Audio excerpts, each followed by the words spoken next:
What's up, guys? Mason the Brock Henderson here, and welcome to another edition of the Plastic Podcast.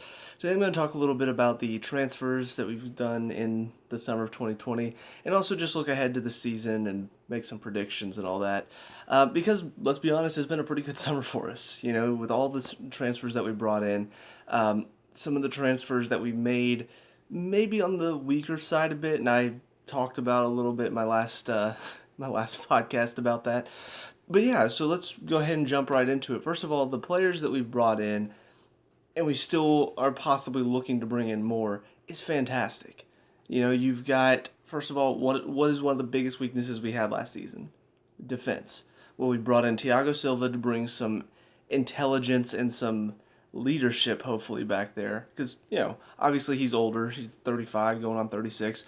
He's not going to be somebody that you bring in for the long term, but we do have good defenders that are just not always the best at decision making. So if you bring in somebody who has that intelligence and has the experience and the knowledge and when to, make a challenge and when not to, I feel like that's going to help. Players like Christensen and Rudiger, most of the time, the problem that they have is they just don't make the right decisions. So that, in my opinion, obviously a lot of people are making fun of it. It's like, oh, what, a 35-year-old is going to be the answer? In my opinion, yeah, he can be. On top of that, we also bring in Ben Chilwell. Now, of course, a lot of issues with that some people had. He's too overpriced, he's overrated, blah, blah, blah. Here's the thing. He can clearly cut it in the Premier League. There's some other left backs we were looking at that people were like, "Oh, we got to go get them. They're better than him. They're cheaper than him. Let's go get them." Are they better than him in the Premier League? Do we know that? No. Some of these players, they look great in other leagues, and then you bring them over to the Premier League, and all of a sudden they can't do anything. Chilwell has consistently been doing it at Leicester. So why not go get him? He's still young. We did end up getting him for less than, what a lot of people were speculating we were going to have to pay for him. And the thing is, Leicester are not in the Champions League, so we're able to get him on a bit of a discounted price because he wants to leave to go to a Champions League club. So let's go get him.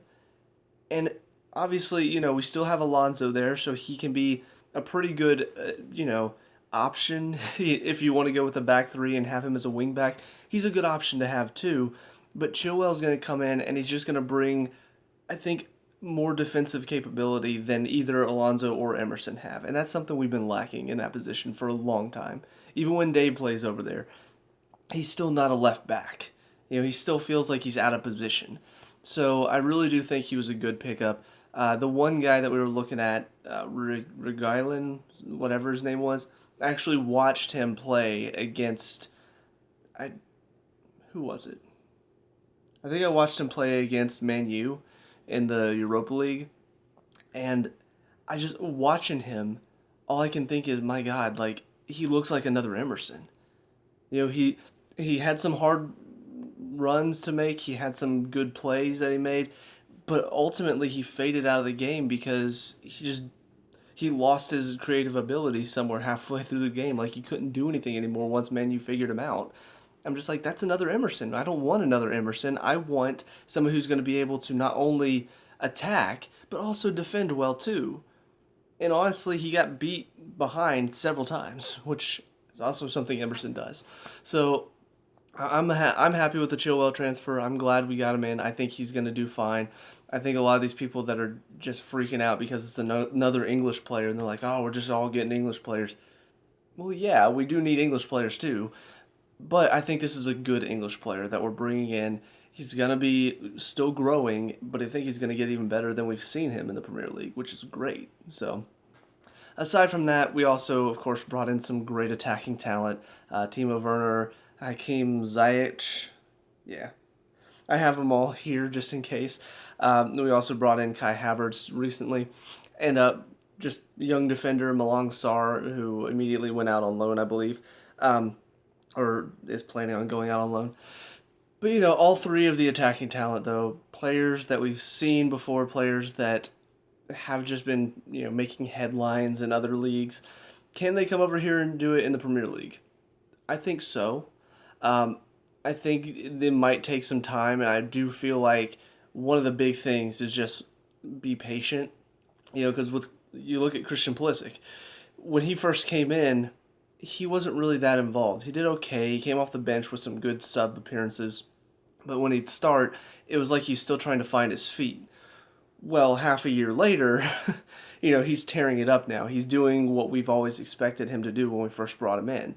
So I feel like with Werner and with Ziyech especially, both of them, based on what I saw in the one preseason game that we had, both of them have the ability in moments, but I feel like it's going to take some time to really get adjusted to the different physical nature of the Premier League. Because teams are going to beat you up. Teams are going to run you down. It's a lot different than playing over in Germany or in where's Ajax? Isn't it Greece? I think that where they play. I mean, in reality, it's going to be a tougher league for both of them. Havertz too, but I think Havertz, one thing that benefits him is that he's been playing, you know, in the midfield role, which typically the midfield is not the ones that have to deal with getting beat up as much. Typically, it's the forwards that have to deal with it the most because the defenses in the Premier League are just brutal. So I think Havertz, if I don't know exactly where he's going to play, if he's going to be more of a deep lying playmaker, if he's going to be a bit more of attacking. If he's a bit more of attacking, then he might also have to deal with it too, and he might have to get used to getting knocked around a little bit. But the three of them are clearly they're talents that have proven it before, and I think given time, I do think they will grow into being, kind of what we need. Aside from all of these transfers, though, we also have some expected transfers on the way. We've got Mendy from I don't even remember what team now. But goalkeeper coming in, which is good because we do need a goalkeeper. I did see one report that kind of cracked me up a little bit. It was like, I think it said something along the lines of Kepa now determined or now decided to stay and fight for his place or something like that. And all I can think is it's hilarious that he thinks he's the one that decides whether he stays or not. Like this, it goes back to what happened under Sarri, where Sarri's like, "Hey, you're being subbed," and he said, "No, I'm not." It's like, dude, you're a player. Listen to your coaches, you moron. This is why he hasn't grown at all because he probably thinks he's better than them and he knows more than them, and so he's probably not learning anything, which is why he's the worst keeper in the Premier League like right now. So I don't know. It kind of cracked me up when I saw that headline. I'm just like, does he really think that he gets to decide when he stays and when he leaves? Like, does he think it's up to him? So I don't know. I have heard a couple reports saying that Lampard is willing to try to work with him. I've seen some reports linking us with Onana. Obviously, we were linked with Oblak, but I've not seen anything about him recently. And then something Mendy. I don't remember his first name. But, I do hope we go get in a new keeper because, like I said about Kepa, he's not grown in the 3 years that we've had him. Or has it been 3? I think it's been 3. It might have been 2. It just felt like 3. So I do think we need a new keeper in very soon. And then, of course, there's also a lot of rumors that we're still looking at Declan Rice. I think he would be a good pickup. I think, you got the versatility. He can play defense or he can play in the midfield. And he's a solid player as well. So I think if you bring him to a club like Chelsea, I think he has room to grow. The problem is I don't want it to be another Ross Barkley situation where we bring him in and then we're just trying to force him into the midfield or we're trying to force him into defense and he's just not cutting it because he's not playing up to the level we need him to be. And yet we still try to go with him because, but he's a young English player. We got to give him time. And it's just like, no, he's not. He's not growing. So I hope that he can come in. I hope that he can deliver what we expect of him. Because the thing is, he's been doing well at West Ham, but Ross Barkley was doing well at Everton. So you kind of hope that it's a different situation, but at the same time, the factors are all there that it could just end up being another Barkley situation. So that's it for the incoming transfers. As far as the outgoing transfers, of course, a few loans, a few sales here and there, a couple players released. The two big ones though for me are Pedro and Willian. I just think it's criminal that we did not at least get paid for them. Because the thing is, say what you will about Willian and Pedro, they're both hardworking, experienced players. And the fact that we didn't hold on to them, I feel like might hurt us coming into this season. And honestly, the fact that Willian was able to go to Arsenal on a free transfer, kind of a problem. You're selling him, not even selling him, you're just giving him to one of your fiercest rivals, who honestly has been on the upturn a little bit since Arteta took over, All they needed was a bit more experience, a bit more of a, you know, an experienced mind, because they got a lot of rash players, they got a lot of clumsy players. You bring in a Willian, now all of a sudden you've got a hardworking player that can run some teams for you and open up more opportunities for your best player, Aubameyang. All of a sudden now Willian looks like the best signing of the summer because Arsenal can be competitive again. Why did we do that? I don't get it. I don't understand. First of all, why get rid of Willian in the first place? I know that there was some contract disputes. Why not just give him what he wants, though? Like, yeah, it might cost some money. He's worth it. And I get the fact that some people may look at him and be like, oh, well, stats aren't that great. He doesn't really do that much. Those people probably don't understand the sport because they don't understand that he is constantly working his butt off for the rest of the team. He's constantly putting in effort. He's constantly putting pressure on the defense. He's doing things that create opportunities for other players. Even if he himself is not necessarily creating the opportunities, his pressure leads to a bad pass, which then can lead to we win and we win the ball and we score. But for some reason, the board is just like, nah, we don't really need him that badly. Just go wherever you want. Arsenal want him? Yeah, we'll just give him to Arsenal. Thank God we didn't let him go to Tottenham because Mourinho would have loved to take advantage of that. But going to Arsenal is just as bad in my opinion because they needed a player like Willian. They needed a player that can do it when other players aren't. They needed a player that will work hard off the ball too because they don't have a lot of that. They've got Ozil and Lacazette and I'm trying to remember, like, Xhaka does the same thing. Like, a lot of players that don't really work hard for the team, Willian will. And he's going to bring up the level of some of the players around him because of that. And Arsenal was already, again, on the uptake. They were finally starting to turn things around and start to become looking more like a Europa League Champions League side instead of being where they were until Arteta came in, which is a mid-table side. So I don't understand that logic at all. And Pedro, again, just to let him go out on free, just release him from the club. Just like, why? These are both good players. Yeah, they might be a little bit past their prime. Yeah, they might not be the superstars they were while they played for us. But they're still good players, and they're still teams that would pay for them if we would just treat them like, yeah, no, we want to keep them. There are teams that be like, yeah, but we could use them more. You probably won't play them. And they'd probably pay us for them. But no, we just let them both go for free. Honestly, it doesn't take away from all of the good business we've done this season. It doesn't take away from all of the good transfers we brought in and the good transfers we will bring in. But it does sort of put a little bit of a bad taste in your mouth whenever you think, God, I can't believe we just let them go for free. It's ridiculous. So anyway, with that being said, that's about all for the transfers. Obviously, we've had some players go out on loan. The fact that Ampadu went out on loan was a little disappointing as well because I felt like this could be a good season for him to actually get some playing time because, good God, the fact that he went to Red Bull Leipzig and hardly got any playing time is just criminal. Like, why did we do that? I know I'm saying a lot of things are criminal. I don't know why that's the word right now, but it is. As far as kind of predictions for the season, one of the things I wanted to talk about was who I would like to see in the starting lineup. And this is going to be a little difficult because what's our strongest team? That's kind of what you have to ask going forward. And I think it's really hard right now because every player has something different about them. Every player is going to bring something different to each game.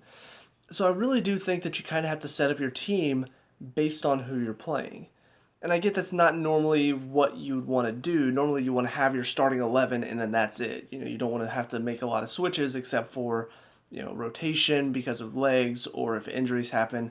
That's the only time you really want to have to rotate. But because we have such a deep bench, I do think there's going to be quite a bit of rotation based on the teams we're playing. So just kind of wanted to give, I guess, my starting 11 based on, I guess, the type of team we're playing. Because first of all, I do want to talk about the teams that are going to pack it in. What's going to be our answer for that? Because that is one of the problems we've had over the past few seasons, honestly, past several seasons, is that whenever a team packs it in, ever since Costa left, we've not really had a striker who's willing to get in there and do the hard work and battle for the ball, which makes it difficult for us to get any chances. So I think right now, based on the talent we have, I do think that going with Giroud up top is going to be our best answer in those games. Now the question is, how do you fit in the other players? Well, that's where, I do think Werner's ability to play a bit more versatile, I do think helps in this game because we've seen Pulisic in games where teams pack it in is not as effective. So go with Giroud up top and Werner out on the left. I think Werner's a good player. I think he can really combine well probably with Giroud. We have to see it first. I'm just sort of saying that, thinking that hopefully, I mean, Giroud can combine with almost anyone, but I'm hoping Werner is willing to make those inside darting runs and play off of Giroud instead of just staying out wide because he's more of an inside player anyway, like naturally. So I think that would be a good combination to have. I still think Ziyech outside, like right wing, will be your best option. But then I think going with kind of a 4-2-3-1 would be beneficial. So I think having Havertz in the center of those three. So pretty much our three new attacking players, if you put them in behind Giroud, I think that would really benefit us against teams that are going to pack it in. And then your midfield, of course, you go with Conte, and then you can have either Kovacic or Mount, because they're both hardworking players that are willing to put the defensive work into. So I think if you have either of them alongside Conte, it'll help prevent us from being counterattacked upon. And then, of course, in defense, I think defense isn't going to change a whole lot. I think it kind of depends on who's tired, who's fit, who's in good form at the moment. But I think the best back line right now, until we've seen some games and we've seen how players are performing, you got Chilwell at left, you got Thiago Silva, you got Zuma, and then you got Azpilicueta at right. Um, like I said, that's subject to change. If James is putting in a great performance, or if Azpilicueta is not really up to task, or if Zuma's really not up to it right now and you try Rudiger or Christensen and they're playing better, I think either of them could play alongside Silva. So I think it just kind of, the back line will probably change based on form or legs at the moment. So that's kind of my idea for if teams pack it in. Now for top teams, I do think, Pulisic has obviously shined in games against like Liverpool, against Man U, against Man City. He shined in those games because he had room to run, because that's the type of player he is. If you give him space, he'll run at you and he'll put you on your back foot and he'll put you on your butt. So in the games where we're facing one of the top teams, I think having him and then Werner up top is going to be the best option. Ziyech, I still think is your best right wing. And then instead of going with a center attacking mid, I think having Havertz play alongside the other two midfielders will probably give you a bit more cover and allow him to almost start the attack. If he's already back there and gets a hold of the ball, he can look to make the long passes. I don't know if that's his game, but I'm assuming he has that ability. So I'd like to see him get on the ball and start our attacks a bit more when we're playing against teams that are going to take it to us and we have to sit in and look to counter on them a bit more. And then, of course, everything else stays the same. Conte as your defensive mid, and then either Mount or Kovacic based on form or based on legs.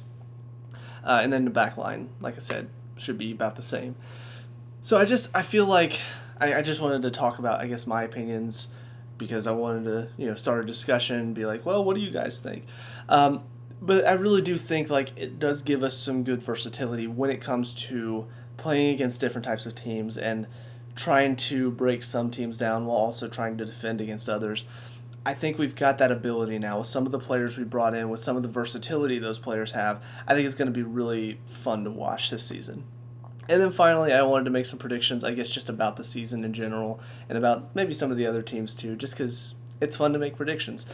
First of all, as far as the clubs going down, I really feel like, of the teams that have come up, you got West Brom, you got Leeds, and you got Fulham. I think Fulham and West Brom will probably be two of the teams to get relegated back down. Just because, I don't know, West Brom, I haven't actually looked to see. In fact, since I'm on the transfer page, might as well look and see what both of those teams have brought in. Because last time I checked, they hadn't really done a whole lot. Okay, yeah, I don't know. I don't really know any of the players that Fulham had brought in, and they released a lot of players. I don't know if any of the players were like starting or anything. Leeds, though, they brought in quite a few players, and I mean, I don't really know a lot of them. I know a few of them, And I do feel like, with all of these players being brought in, some of them from Premier League sides, I feel like that'll help them.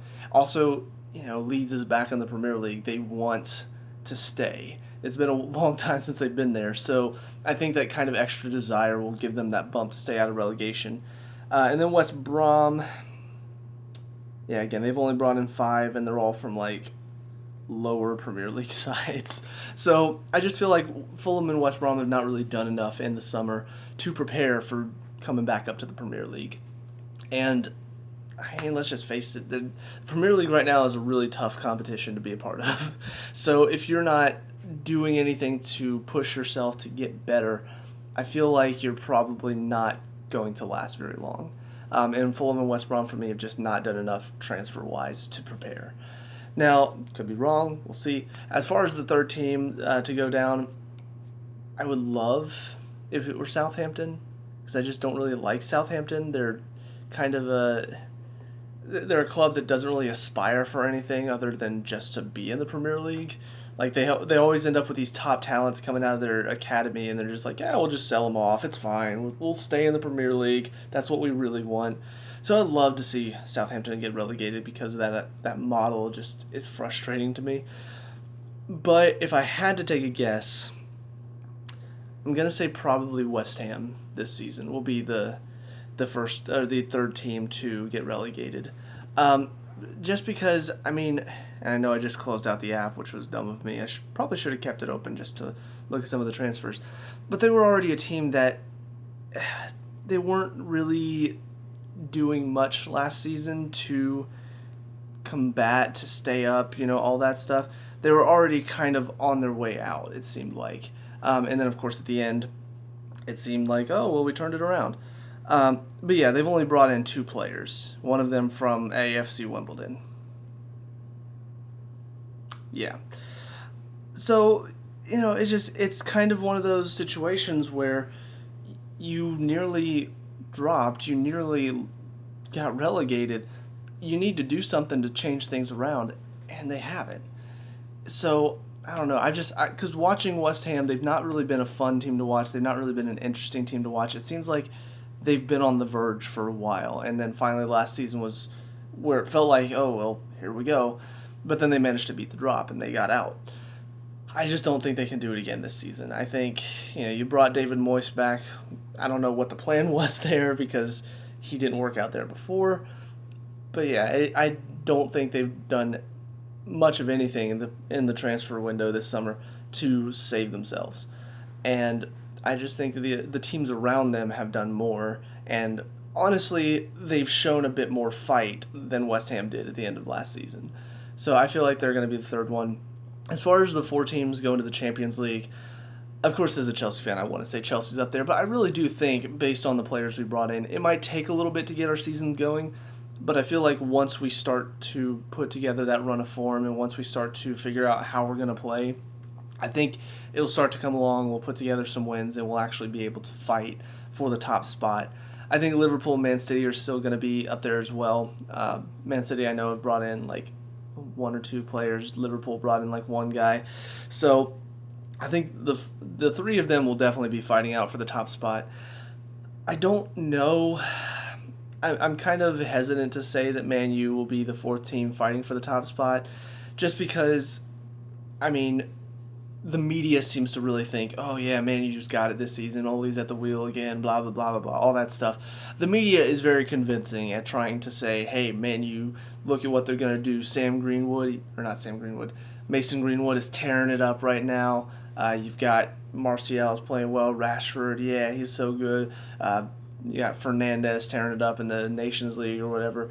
So they're very, very good at hyping up Man U players, which is why so many people are always shocked whenever Man U doesn't do well, because what a shock. The media talking good about a player doesn't mean the player is actually that good. What?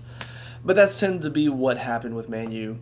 And Arsenal's kind of the same way, where when they bring in a new player, or whenever they do something in the transfer market, the media is very good about hyping that player up. Like, you look at Pepe, oh my god, Pepe was going to tear up the league this season. And then you watch him play and you're like, wait, this is the guy? This is the guy that the media said was going to absolutely destroy teams of the Premier League this season? But that's the thing. Whenever you bring over a player from another league, who knows how they're going to do? So I think it'll be a toss-up, though, between Man U and Arsenal. Who's going to battle for that fourth spot? And I think of the two, Man U just have a bit more going for them.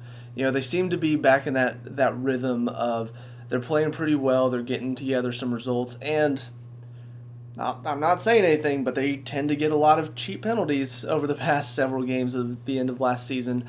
So you kind of feel like, well, maybe that's going to be enough to push them over the edge and give them that lift to be combating for one of the four Champions League spots. But I don't see Tottenham doing much this season, just because they've not really done much in the transfer window. Yeah, I know it's Mourinho's second season, which of course everybody's like, well, it's Mourinho's second season. That's when he shines. But I do feel like Mourinho's kind of become almost a parody of himself as a manager. I just feel like he's losing his edge a bit, and he's losing like that capability of getting good games out of his players. I think they'll definitely be in a Europa League spot for sure, but I just don't see them really combating for the top spot. And then I do expect Leicester and I do expect Wolves to also be in the running for Europa League, possibly battling Arsenal and Man U as well, because they're both teams that just have that fight and that desire to battle. And Leicester's going to be a bit more difficult because they've got a couple of their players. Chilwell has left. Vardy, I don't know how much longer he can keep doing what he's doing. But as long as they can keep battling and keep fighting for the position, I think Leicester still have a chance. And I think Wolves, there's just something about the way they play that puts teams on the back foot and really puts a lot of teams that don't expect to be put under pressure under pressure. And so I think that's why they tend to do so well against, you look at the top teams, you look at the teams that they've beaten. It's kind of surprising. They managed to make it to, what was it, like the quarterfinals of the Europa League. For a team like Wolves, that's kind of not something you'd expect. So I'll be very curious to see what they're able to do this season. I don't know, if the transfers they've brought in, if it's going to be enough to make them competitive for a Champions League spot possibly. But I do think they'll at least be in and around the Europa League Champions League picture. And then I think the rest of the teams will probably just do okay. Everton, of course, brought in James Rodriguez or James Rodriguez, which of course is a big signing. But I'm just like, okay, have we heard anything about him in the past few years? Not really. So I don't think he's really, because he had a few good games in that one World Cup, and everybody's just like, oh, this kid's gonna be the next Ronaldo. And then he went to Real Madrid, and we've not heard anything about him since. So I think he's just going to come over to Everton and probably just have a few good games, have some moments where he does shine and he has that flash of brilliance that we saw in those few games. But I don't think he's going to tear up the Premier League or do anything for Everton that's going to push them up into Champions League spots. And then I think of the other clubs, the rest of them are just kind of there. Newcastle is just sort of there. Southampton's just sort of there. Aston Villa? No. Didn't Villa get dropped? I'm pretty sure Villa got dropped. I don't know. Anyways, but that's pretty much it for all of my talk about the upcoming Premier League. Of course, this weekend is when it starts, so excited to get back into it.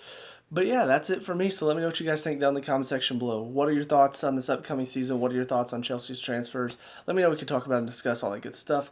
Leave a like and subscribe for future Chelsea reviews, and I'll see you guys at the first game. Peace out.